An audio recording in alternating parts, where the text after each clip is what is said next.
और आज का जो विषय है वॉशिंग मशीन की। कपूर साहब, वॉशिंग मशीन की, और आपके पीछे वो पानी दिख रहा है। तो पानी की कोई कमी है नहीं जो आप लोग धो के साफ कर देते हैं। जितने लोग, जब से आपकी सरकार बनी 14 के बाद से, तो 23 में से जो आए वो साफ कर दिया आपने। ये आरोप विपक्ष लगाता रहा है, लेकिन सवाल आपसे होगा, सवाल ये भी होगा कि प्रधानमंत्री ने कहा है कि जो भी भ्रष्टाचारी है वो जेल के अंदर होगा। ये मोदी की गारंटी है, मोदी की गारंटी है कि इस देश की रक्षा करना है, भ्रष्टाचारियों को जेल में डालना है। तो ये जो मुद्दे हैं, इसका असर उत्तराखंड नैनीताल में है या नहीं? पूरी तरह। उत्तराखंड की जनता तो वैसे भी ईमानदारी के लिए प्रसिद्ध है, और निश्चित रूप से जो मोदी जी कदम उठा रहे हैं भ्रष्टाचारियों के खिलाफ, बहुत सी चीजें फेस करनी पड़ रही हैं। अभी अरविंद केजरीवाल जी को ईडी ने पकड़ा। मोदी की बात की उधर ताली बजी नहीं, निश्चित रूप से जनता देख रही है और इसीलिए जनता ने फैसला कर लिया।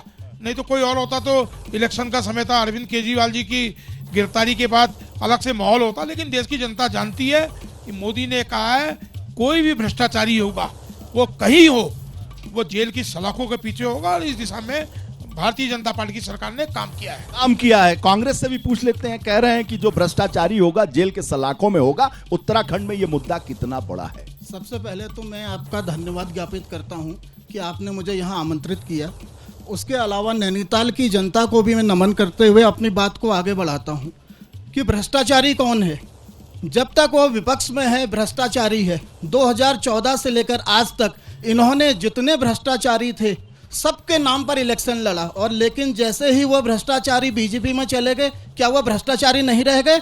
अगर सभी भ्रष्टाचारी जेल में जाएंगे तो बीजेपी में जो भ्रष्टाचारी बैठे हैं वो जेल कब जाएंगे? मेरा प्रश्न यह है भाजपा के मित्र से। पूछ लेंगे, इनसे भी पूछ लेते हैं, पत्रकार हैं। ये बताइए, मोदी जी कह रहे हैं भ्रष्टाचारी जेल में जाएंगे, छोड़ूंगा नहीं, चुन चुन कर बदला लूंगा, देश के साथ अन्याय नहीं होगा। तो ये जो सारे मुद्दे हैं, प्रधानमंत्री आकर भी यहां बोले, तो इसका इंपैक्ट यहां पर है या नहीं है?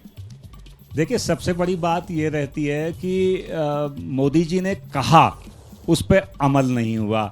भ्रष्टाचारी अगर कोई भी देश के अंदर है तो सबके लिए एक ही सजा का प्रावधान होना चाहिए। ये नहीं कि ये मेरा मित्र है तो इसके लिए प्रावधान अलग है, और ये मेरा मित्र नहीं है तो इसको जेल, इसको ईडी भेज करके जो है सीधे अंदर करिए। ये कहा मोदी जी करते हैं, तो कह रहे हैं कि भ्रष्टाचारियों को जेल। तो ऐसा तो नहीं हो रहा है ना, ये हो रहा है। चलिए जोशी जी, आप बताइए कि यहाँ ये मुद्दा है या नहीं है? देखिए, ये मुद्दा जो है ये विश्वास से जुड़ा हुआ मुद्दा है। भ्रष्टाचार का मुद्दा या कोई भी दूसरा मुद्दा हो, उसमें देखने वाली बात यह है कि उसको जनता किसकी बात को विश्वास कर रही है, भाजपा की बात को, प्रधानमंत्री मोदी जी की बात को, या विपक्ष की। जनता से पूछ लेते हैं ना कि विश्वास कर रही है कि नहीं कर रही है। मैडम खड़े हो जाइए, बताइए कि मोदी जी जो बोल रहे हैं, गारंटी है भ्रष्टाचारियों को जेल में कर देंगे और सब वॉशिंग मशीन, ये लोग कह रहे हैं कि अपने लोगों को बचाया जा रहा है। बिल्कुल गलत है, बिल्कुल गलत है। भ्रष्टाचारियों को कहीं से कहीं नहीं बख्शा जाएगा। आज देख रहे हैं आप, जितने भ्रष्टाचारी सब जेल के अंदर हैं। विपक्ष झूठे आरोप लगा रहा है, अपने पक्ष को रखते हुए झूठे आरोप बिल्कुल सत्य है जो कर रहे हैं मोदी जी, वो करके दिखा रहे हैं। करके दिखा रहे हैं, असर है, बिल्कुल असर है भाई। मैडम जी मोदी जी बिल्कुल सत्य कर रहे हैं, और जो आरोपी हैं उनको ही डाल रहे हैं, और जो सही है उन्हीं के लिए हो रहा है। और सबसे पहले तो मैं कहूँगी, मोदी जी ने जो महिलाओं को सम्मान दिया है वो कभी भी कांग्रेस में नहीं मिला है, और 33% आरक्षण जो मिला है वो महिलाओं को उन्होंने ही दिया है। कांग्रेस में इंदिरा जी रही, सोनिया गांधी ने पूरा 10 साल सरकार चलाया, ऐसा कहा? नहीं, ये तो हम अभी आए, हम उस टाइम को नहीं जानते, लेकिन हमें मोदी जी के टाइम से हमें ये सम्मान मिला है, महिलाओं को सम्मान मिला है। इसलिए हम मोदी जी को धन्यवाद चाहते हैं, और मोदी जी को ही अपना प्रधानमंत्री देखना चाहते हैं। मोदी में है मामला क्या? मैडम खड़े हुई, बहुत ताली बजा रही हैं, बताइए, आपकी आवाज वहां पहुंचे, मोदी जी देख रहे हैं। राहुल जी? बिल्कुल, मैं तो मोदी जी के बारे में बोलूंगी ही, और सर की बात लेके आऊंगी। जो भ्रष्टाचार वाली बात आई थी कि भ्रष्टाचारी जो उधर पक्ष में चले गए उनका क्या होगा, जो शायद वो होंगे उनकी नजर में उनका अच्छा होना नहीं बनता, वो हमारे वहाँ आके अच्छे बन गए हैं। वो वहाँ भ्रष्टाचारी थे पर वो यहाँ भ्रष्टाचारी नहीं है। नैनीताल के ताल में धुल गए क्या? हाँ, धुल गए। हमारी नंदा मैया के सामने सब कुछ धुल चुका है। हमारे संग जो है वो भ्रष्टाचारी नहीं है। मैं सर को साफ कहना चाहूंगी कि हमारे वहाँ आए, हमारी नजर में भ्रष्टाचारी नहीं है। हमारी नजर में मोदी जी की सरकार में जो जुड़ता है वो सही है। जब सही होता है तभी जुड़ता है। आइए मैडम, क्या कह रही हैं? ये कह रही हैं कि गंगा जी में सब साफ। गंगा जी में बिल्कुल सब साफ होता ही है। और जितने भी हमारे पार्टी से अभी भी बहुत लोग जुड़ रहे हैं, कांग्रेस से भी आ रहे हैं, और भ्रष्टाचारियों को तो ना मोदी जी ने कभी बख्शा है और ना कभी बख्शेगा। तो वॉशिंग मशीन में सभी की धुलाई हो चुकी है। धुलाई हो जाए, बहुत ताली बजे मैडम, बहुत ताली बजा रही है, खड़े होइए, बहुत गदगद लग रही है जी। Thank you.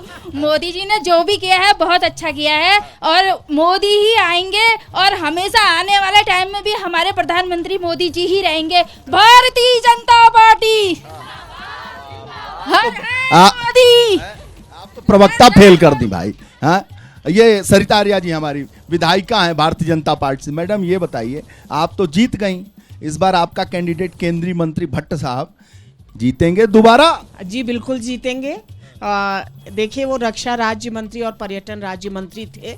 आज जनता उबड़ कर आ रही है, और कई कांग्रेसी अपनी पार्टी छोड़कर हमारी पार्टी में आ रहे हैं। मोदी जी का विश्वास और भारतीय जनता पार्टी पे विश्वास कर मशीन में धुलने आ रहे हैं क्या? नहीं, कोई मशीन में धुलने का नहीं। देखिए, वो एक विपक्ष ने एक नारा दिया है, जो भ्रष्टाचारी है वो जरूर जेल में जा रहे हैं, और जो भ्रष्टाचारी नहीं है, मोदी जी ने बिल्कुल अपने बयानों में भी कहा है, और मोदी जी करके भी दिखा रहे हैं कि जो भ्रष्टाचारी है वो जेल जाएगा, और भ्रष्टाचारियों को हम बिल्कुल नहीं बख्शेंगे। नहीं बख्शेंगे। भाई साहब, मूंछ हो तो आप ही जैसे बताइए। धन्यवाद सर। मैं सैयद नदीम, जिस तरह से अभी हमारी मातृशक्ति ने स्वीकार किया कि जो भी भ्रष्टाचारी हमारे यहाँ आया वो धुल के साफ हो गया, तो ये तो इन्होंने स्वीकार कर लिया कि वो भ्रष्टाचारी हैं। चाहे वो हेमंत बिस्वा शर्मा हो, चाहे वो अशोक चौहान हो, जो भी भारतीय जनता पार्टी का दामन थाम लेता है वो जो है वो साफ हो जाता है। और ये बात सच है कि आज सब डर कर जरूर भारतीय जनता पार्टी का रुख कर रहे हैं। डर किस बात का? डर इस बात का है, ईडी है, सीबीआई है, जो भी है, आप पे तो कुछ लग ही नहीं रहा, आप तो इतना विरोध कर रहे हैं। नहीं, हमारे विरोध करना, हम तो जनता हैं, हमारे पास कहाँ पे विरोध। जो लोग नेता हैं जो डर के वहाँ पे जा रहे हैं, जो दामन थाम रहे हैं, उनके पीछे रीजन यही है कि आप इधर आ जाओ, धुल जाओगे तो सब पाप साफ। जो चोरी करेगा वो जेल ना जाए, जो चोरी करेगा बीजेपी जाए, जेल जाने की सवाल ही नहीं है। नया इन्होंने फार्मूला दे दिया है क्या मैडम? ये कह रही है जिन्होंने भ्रष्टाचार किया है उनको जेल भेजिए। ईडी, देखिए ईडी बिल्कुल एक अपनी संस्था है।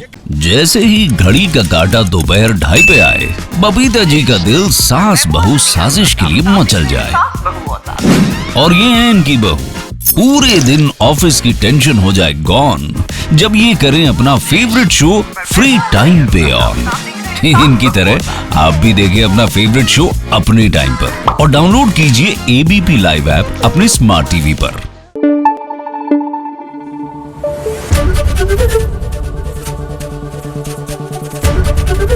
एबीपी न्यूज आपको रखे आगे।